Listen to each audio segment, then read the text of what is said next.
traffic, and news updates online at 560theanswer.com. Now, from the Signature Bank Studios, this is Chicago's Morning Answer with Dan Proft on AM 560. The Answer.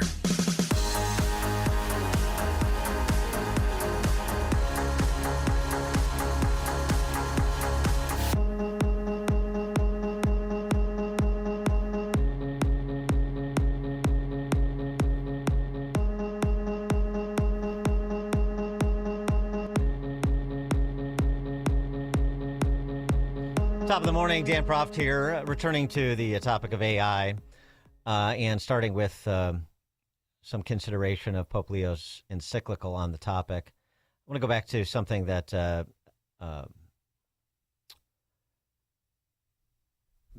was mentioned earlier in the week when CNBC panel discussed the topic. And you had a Harvard professor and Free Press columnist Arthur Brooks talk about sort of fundamentally what Pope Leo was trying to get at is in his encyclical, and why commencement speakers who bring up AI as a positive are being booed on college campuses during graduation ceremonies of late. And when graduation speakers are getting up and saying, get with AI, you're going to be left behind, they're getting booed. Now, there's a reason for that. Graduation speakers are supposed to get up and talk about the dignity of the graduates and the fact that they're the future of the country. And when they get up and they say, you're not the future of the country, AI is, so get with it or get left behind, that's an incredibly disheartening thing to say. What the Pope is talking about is very interesting in his message. I wrote the English foreword to the English translation that's being published, so I got to see an advanced copy of it. His whole point is AI is going to ruin us if it doesn't make us more human. Now, that sounds like crazy. I mean, it's every science fiction story ever is where the machines make us less human. But he's saying that in our hands, we can make the technology make us more human, and he's right. The trouble is, it's hard to figure out. Now, forget the policymakers and the technologists, all of us. How are we going to use AI in such a way that it makes us more human, not less human? And that's the big takeaway. And to Arthur Brooks's point, these are Pope Leo's words in part, quoting, "The digital culture multiplies connections and offers new opportunities for interaction, yet the human heart retains an irrevocable need for genuine closeness. I invite everyone to cherish places and times where physical presence remains crucial, such as shared meals, Christian community gatherings, time spent with the lonely, and serving the poor." So while there were some things where he sort of offers suggestions in the direction of approach, I think when he talks, for example, about labor unions need to get together with government, need to get together with corporate America to be solutionists here, but those three institutions together, I don't think are going to be, I don't think are, and thus will not be, they're not well equipped to deal with the ultimate challenge here, which is to enhance our humanity rather than stultify it further. But, so it's the larger philosophical point he's making that I think has merit, of course. Fairly straightforward, much less controversial than when he starts to delve into the how we get there. For more on the topic, we're pleased to be joined by Rusty Reno. He is the editor at First Things. Rusty, thanks for being with us again. Appreciate it. Great to be with you, Dan. Your review of what Pope Leo had to offer, including, by the way, I noted that didn't expect this. He's trying to be a little bit culturally current. A citation from Lord of the Rings, The Return of the King. I wasn't expecting that. It was an apt quote about the way in which the future of the world is not in our hands, but we can do the human, the ethical thing in the moment. I thought that was a lovely sentiment and an important one because we can feel so paralyzed by the rapid technological change that's coming upon us. Yeah. Right, but and is your view similar to mine in terms of what he laid out, consistent with Catholic thought, really is not that groundbreaking. It's just applied to this technological revolution that has created a lot of anxiety. So when he lays out sort of, Christian teaching, he's on solid footing. When he starts to get into some thoughts about institutions that need to come together to guide the process, then we could have some disagreements. I found the encyclical really pretty modest in a good way. You cited labor unions and corporations and government cooperation and so on, but that's really a minor note, and I think it's presented in a not in a this has to happen mode, but we've got to start the process of figuring out how to regulate, direct, and use AI. Right, and I mean, I think that's fair, and a lot of it is, as you say, presented with humility, because he's really more cautioning against believing that we have all the answers, and the Tower of Babel metaphor, and trying to sort of refocus on the way we need to think about how we harness this technology to, advance the human condition. I think that there are kind of two attitudes towards AI. One is, it's an important new technology, but not fundamentally different from what came before. And then there are those who think that it's more of a fundamental revolution. And I think that the encyclical falls into the former camp. Important, but not really ultimately, because it talks about a lot of other things as well. And I'm more inclined to think that there is a kind of spiritual peril, which is suggested in the encyclical, but not emphasized, a kind of spiritual peril in AI. It really accelerates the disembodiment of life. And I think that that's going to wind up being a significant spiritual problem. We're already, with social media and other aspects of life, pretty alienated from our bodies. Transgenderism is a kind of illustration of that. Doctor-assisted suicide is another element. This notion that salvation is freedom from the limitations of our bodies. That's noted in the encyclical, but not emphasized in a way that maybe I would. Dean Ball, who is like a think tank egghead and has an AI newsletter, offered this critique. He wrote, "The document would be much improved if it were less enamored of the traditional academia, civil society talking points on AI." And he cites this quote, "The apparent objectivity of the response and suggestions these systems provide can lead us to overlook the fact that they reflect the cultural assumptions of those who designed and trained them." And he says instead of engaging that way, if it was more engaged with where AI is headed, instead of doing that, the encyclical dodges in the deepest sense, denying that AI, quote, really thinks or really learns, and all that typical strain of cope that amounts to magical thinking. When a computer does it, it's data processing, beep, boop, but when a human does it, it's actual learning. It is probably actively bad for global understanding of AI that the Pope endorsed this viewpoint this late. Yeah, I think that's, Dean falls into the AI is a fundamental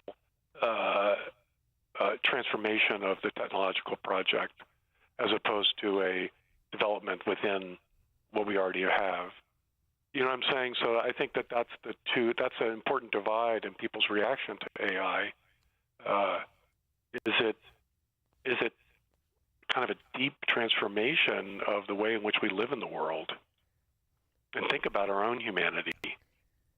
I think I wouldn't be as harshly critical as he is, but there is an element of which, and that's the modesty of the document, which is an appealing quality of it, not to overreach and say too much. I mean, the concerns that people have about this being a move towards transhumanism and so forth.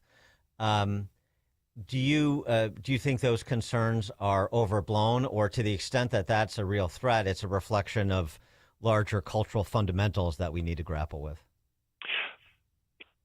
I mean, transhumanism as a dream about the future of our future, that we're going to somehow live forever in the cloud, I think is not the real issue. The real issue of transhumanism is, will our use of AI, our engagement of it, its pervasive role in society, fundamentally change our moral imaginations about what it means to be human?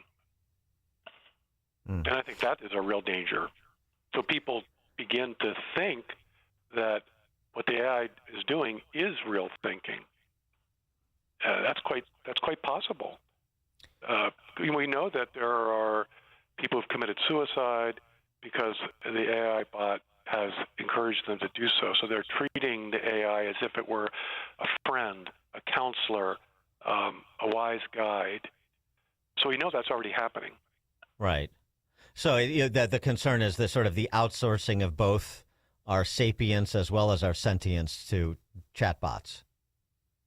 Yes, I think one of the perils, I mean, this would be transhumanism in a certain way, is when loved ones die, you can subscribe to an AI system that will synthesize read all your emails from that person, your husband, and then basically create a personality that you can continue to interact with as if that person were still living in the ether sphere. That's completely feasible within the current technology.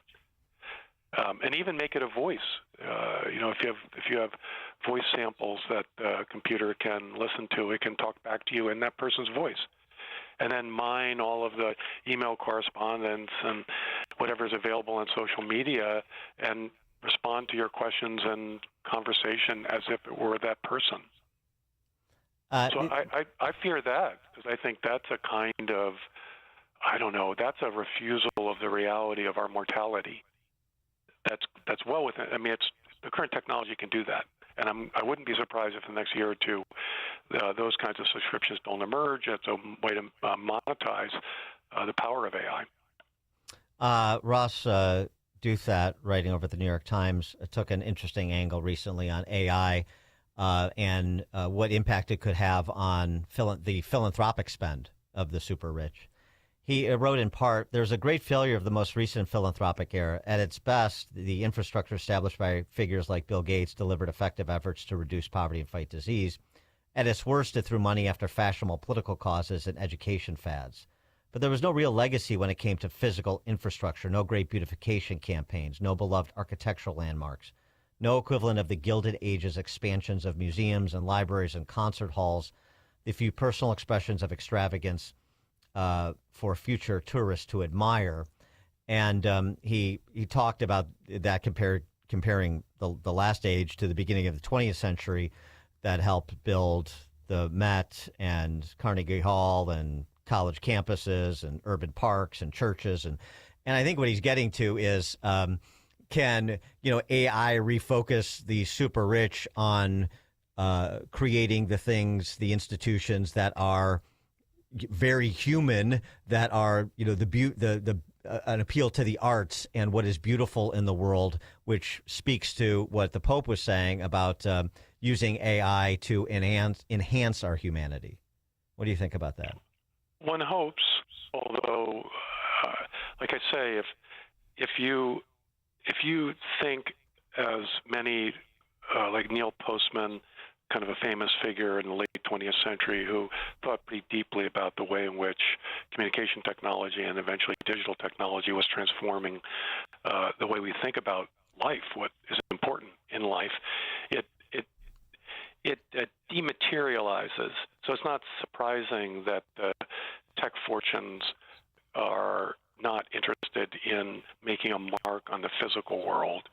And so my fear is that AI will just really accelerate that tendency to think that the real action of reality is somehow in this ethereal world of endless data and not in the physical things that we create and enjoy.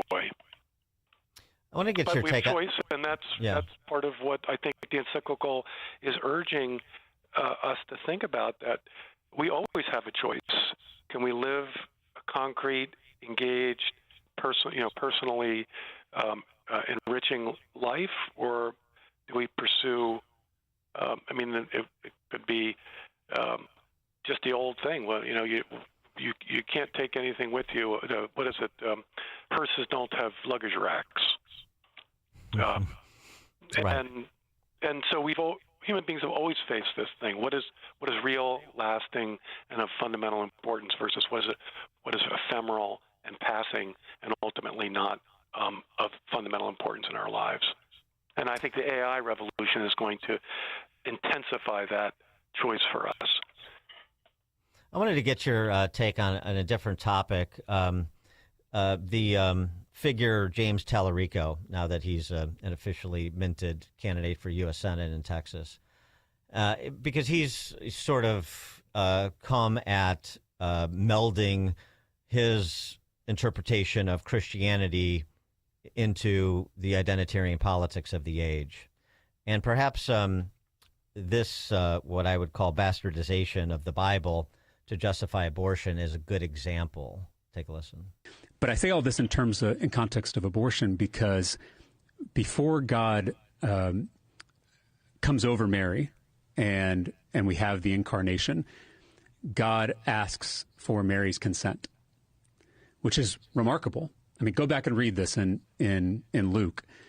I mean, the angel comes down and asks Mary if this is something she wants to do. And she says, if it is God's will, let it be done. Let it be. Let it happen. So to me, that is an affirmation in one of our most central stories that creation has to be done with consent. You cannot force someone to create. Creation is one of the most sacred acts that we engage in as human beings. But that has to be done with consent. It has to be done with freedom. And to me, that is absolutely consistent with the ministry and life and death of Jesus. And so that's how I come down on that side of the issue. Well, that's not the Annunciation in Luke is not, Mary, would you like to volunteer for this? But setting aside that interpretation, using as an illustration of what he does, how concerned are you about Tallarico's potential influence in terms of understanding of Christianity, so sort of political / religious influence in the country? There's so much to say there. You have sexual intercourse and you're giving consent to the possibility of new life. So, the notion that this line of reasoning could justify supporting abortion on demand is ludicrous. On the other hand, you need to look at the misuse of the Bible, which is perennial in the political sphere. And it's not surprising. I think the Republican Party is very eager to get to a place where they cannot address the issue of the pro-life cause. And so this is kind of an example of that. But the misuse of the Bible is, hypocrisy is the complement that vice pays to virtue. Right. And the misuse of the Bible in the public sphere is something that you and I can combat, refute, argue against. But it's a good thing, it seems to me, in the long run, that people who are urging evil causes try to appeal to the scriptures to justify it, because it gives us the tools to educate the public as to the true nature of God's word and also the moral truth of the matter. Yeah, he's playing on our side of the field, so to speak. Yeah. Yeah, playing, right? And so we can say, yes, of course, the Word of God ought to play a role in how we form our conscience as a nation. But here, dear listener, is what is really going on in the Annunciation. Rusty Reno, editor. I agree with him. Consent is essential. And like I said, what we've done is we've separated the reality of sex from fertility, and that's a fundamental problem throughout our society. Rusty Reno, he's the editor at First Things. Rusty, thank you so much for joining us, as always. Appreciate it. Great to be with you. And Rusty joined us on the alphawealthgroup.com answer line. The stories you need to know to start your day. This is Chicago's Morning Answer on AM 560. The Answer. Hello? Sir, this is Officer Peterson. There's